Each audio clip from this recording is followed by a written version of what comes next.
everyone, and welcome to Career Stories.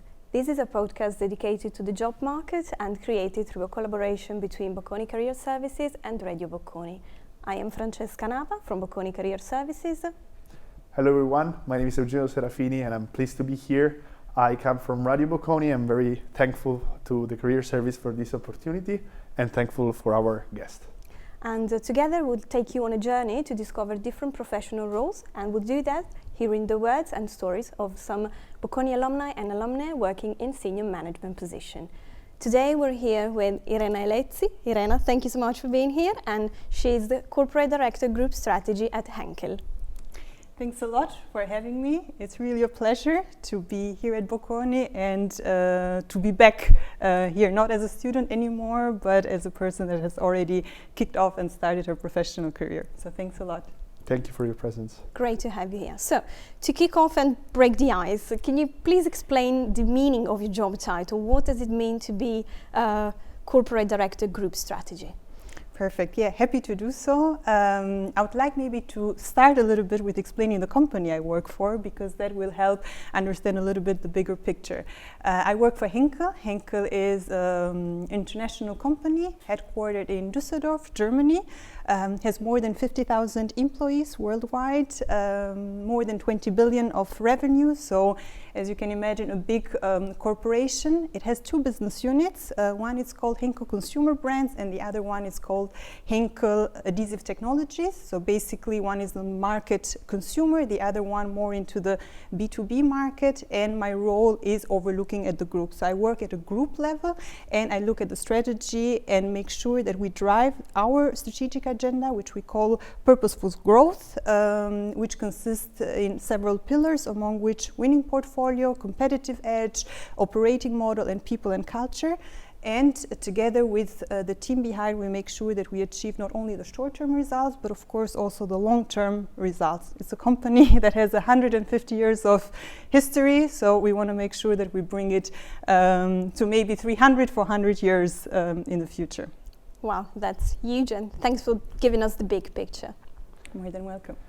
Well, as a student myself, I'm always interested in understanding what I want to do in the future, and like how can I approach the job market, like my first step in the job market. So before asking you more questions about your daily job today, I want to ask you more about how you, what was your path toward your current position, and what were your first step outside of Bocconi, our university? Yes, I still remember the last day here at Bocconi was the graduation day in 2012. So a lot of time has passed since then. I started my career first at Philips here in Italy, and after that I moved to EY in consultancy, and after that then I moved to Germany. So new country, new company, starting working for Henkel in several positions. I started in a position that is called strategy and M&A for supply chain. Back at the time, Henkel was very active in the different acquisitions that we have in the consumer brands unit, and that was an amazing experience that taught me a lot.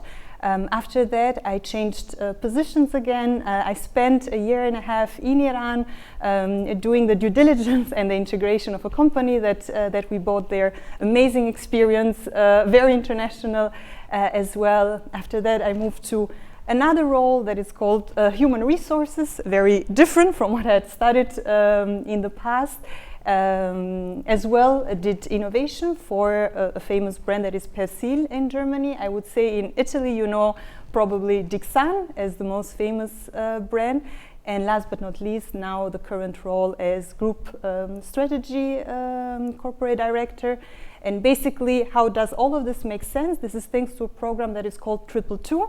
That means in order to develop and grow, the people are empowered to change countries, to change functions, and to change as well the businesses in which they work. So for me, it has been an amazing opportunity to test and learn in different positions, and it also brought with me this willingness to always learn and develop. So you never stop learning. It didn't stop with Bocconi. It keeps going on, I would say, my whole professional life so far. Thank you. And as a student myself, I feel that every day we are faced with choices that we need to make. And especially now personally, I need to make a choice that could potentially affect me in the long term in a study-related topic, let's put it this way. And I always discussed with my peers on how much sometimes we value choices of like, I did international management as a master, and I really put a lot of effort into thinking if it was the correct decision, where this master could lead me to, and maybe was it correct for my expectations. And I can feel that sometimes we students tend to be stressed by these kind of choices because we think they lock you in a way on the long term. What I want to ask you is, how much do you think they really lock you in the long term, these kind of choices, study choices or career choices, and how much do you think you can change during the course of your professional career? Well, very fair question. I had those doubts as well myself when I was a student, but I would say that the only constant in life is change. So you will always be in a position where you would have to make a choice, and I would say that life gives you a lot of opportunity over the years. I started with management, basically triennale, and then the master was in administration, finance and controlling. What I've done so far, there is a part that is directly linked to the studies that I did, and there's another part that has nothing to do with those studies. What I think Bocconi gives you is the skill set. And with that skill set, you would be able then to tackle different roles, positions, challenges in your life. So I would say life doesn't end with Bocconi, life doesn't end with your studies. So every choice, of course, it's relevant right now, but you can always change in the future. And there are several companies that help out employees to change also within the organization roles, business units. For example, in my case, I worked for a certain period of time in supply chain. Of course, I didn't study supply chain, but I was open. I was curious, I wanted to learn new things, and in the back of my head, I always thought if I need a new skill set, then I can always go back to university, I can always do a specialization course, and at the end of the day, with the new technologies, we live in the area of AI, and maybe we are not fully prepared to tackle those challenges in the future. So I would say, relax, take it easy. And the most important thing that you will get is the skill set from the different courses that you will have at Bocconi.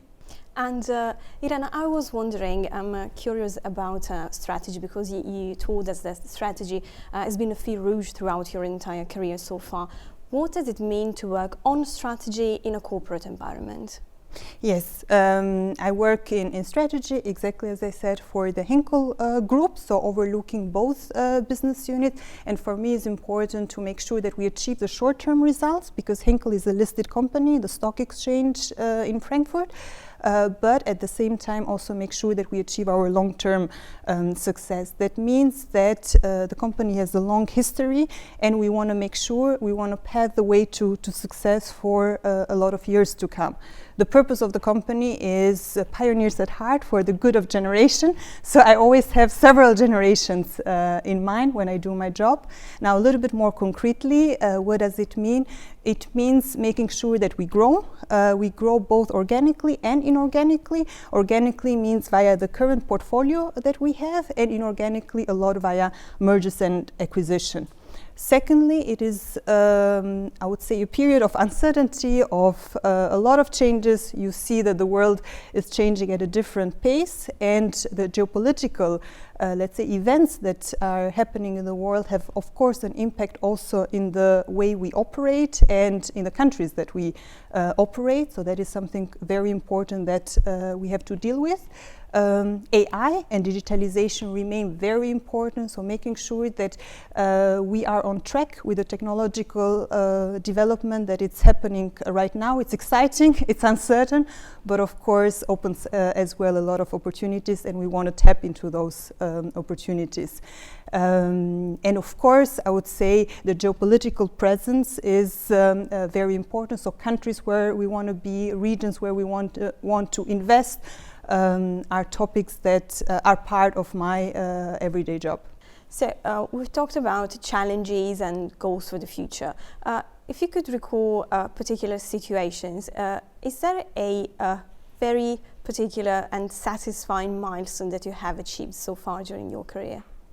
Well, the most satisfying experiences are, of course, also the toughest ones, I would say, and I would like to mention two experiences. The first one was my time in Iran. I spent a year and a half in the country for due diligence and, of course, the integration of a target company that we bought. Of course, it's challenging as a woman to be in a country different from Europe. One thing is to work in Italy or Germany. I would say that it's still Europe, and another thing then to be in a country where I had several challenges. At the same time, I would say it's the experience that allowed me to grow the most personally and professionally. So I'm very grateful to have had the opportunity to have such an amazing experience. The second experience was the merger of two business units at Henkel. We used to have 3 business units: Henkel Laundry and Home Care, Henkel Beauty Care, and Henkel Adhesive Technologies. Today we have only 2, Henkel Consumer Brands and Henkel Adhesive Technology, because we merged the beauty care part with the laundry and home care part. Was a challenging project, was I would say a transformational one for the company, and I had the opportunity to work with the management board, with investment banks, with consultancies to make sure that we pave the way to success for many years to come. It is a success. I am very happy that it was highly appreciated and was a great opportunity, of course, for me to contribute to one of the most transformational projects in the history of the company. Of course, tough, challenging, but of course very much rewarding as well. And that's very, very impressive. I would say that your story is a tale around the world, and I'm sure, as you said, it was challenging sometimes, maybe in Iran more than in other places, but as a student myself, I face every day the possibility of going outside of Italy, outside of Europe, and I imagine what could be the challenges that arise when you leave your country. So I want to ask you, how do you think a student can prepare himself or herself to study abroad or to work abroad? And what do you think are the most important things that a student can do in order to prepare himself to this new challenge? Very good question. I left Italy in 2014, and basically I moved in October 2014 to Germany. It was cold, rainy. And was of course tough at the beginning because I didn't know that many people there. My family still lives in Italy and I was alone in Germany, but that I saw also as a great opportunity to restart again. It is not as easy as in the university where you go from one class to the other and you make friends and it's easy. Of course, the environment is different, but at the same time, it gave me the opportunity to restart. And one of the things, for example, that I did was being part of a community. I love sports, so I started doing sports in a club. I started, of course, different activities, and those helped me then get to know people, the local people. Secondly, I would say I wanted to learn how to speak in public, for example. So there I joined also Toastmasters group, that is public speaking learning, and then you see other people that have the same challenges as you. And last but not least, the Bocconi community. So there is a big community outside in the world, in Amsterdam, in Germany, and that allowed me to connect with other alumni that maybe had studied several years ago also at Bocconi, and bring it, the Bocconi experience helped us share and become again a community. It's a little bit like being home but then far away from home, so definitely a challenge, but at the same time you make new friends, get to know new people, and I'm super happy that I made that jump and basically had the chance to meet new people and create another community abroad. So maybe we can say that having a passion like a sport and being already part of a community like the Bocconi one can already bring you ahead to tackle this new challenge. So. Definitely. Many international students at Bocconi and many students who wish to pursue a career outside Italy and abroad in general. Do you have any advice that you want to share with them if they want to approach an international job market, for instance, language barriers or something like that? I would definitely advise all the students, Italians and non-Italians, to try and work abroad. I would say it's an amazing opportunity to broaden your skill set, and when you are scared that maybe you don't know the local language. I live in Germany, and when I moved to Germany I didn't speak a word in German, but there are plenty of companies that are super open to have students from all around the world do their internship, and the main language that we use, for example, in my case, it's English.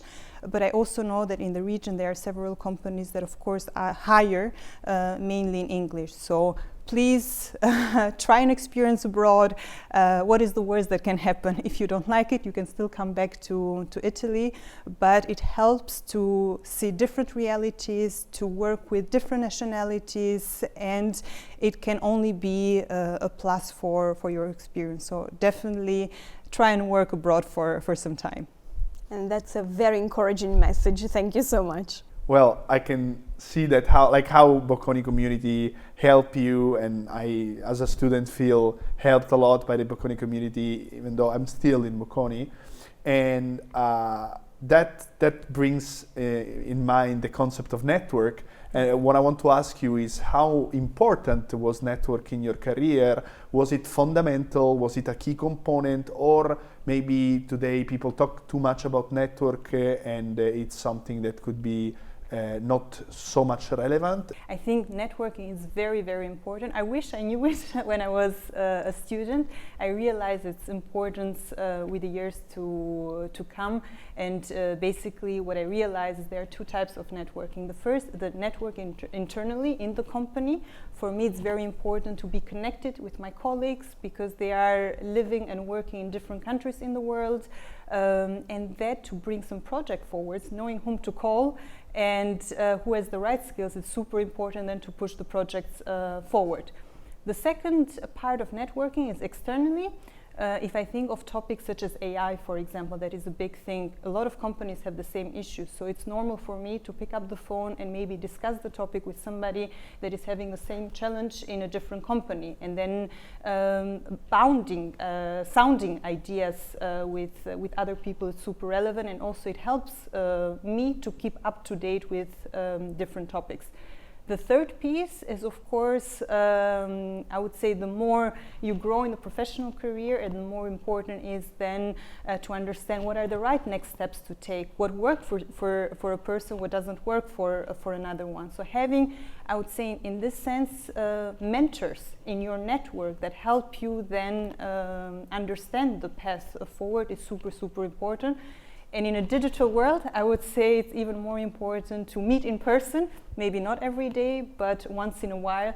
The physical presence is as well important. So I would just say, please invest your time and the energy, because it's really worth it.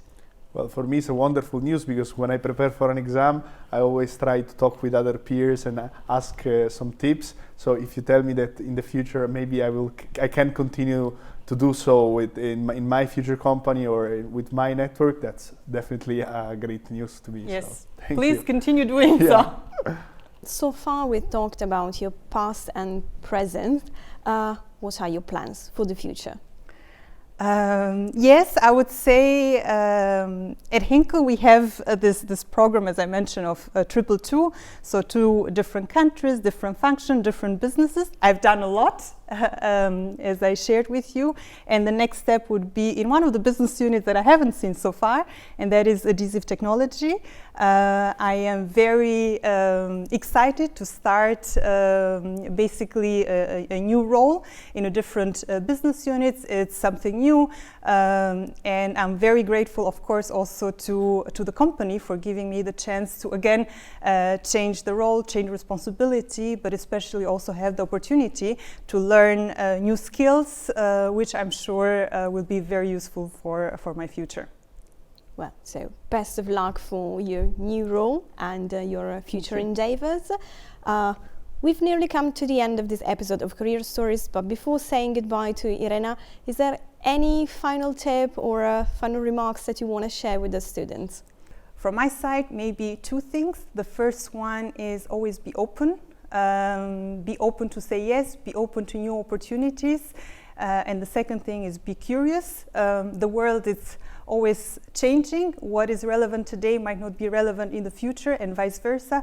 But if you have the curiosity, if you have the capacity to adapt, I'm sure there's going to be a brilliant future in front of you. And that's very good tips that you've shared with us. So thank you once again for being with us today. It's been great to hear your story. And thank you, Eugenio. Thank you. Thank you to both of you. And it was very nice to hear your story. Thanks to all of our listeners. And stay tuned for the next episode of Career Stories. Goodbye. Thank you.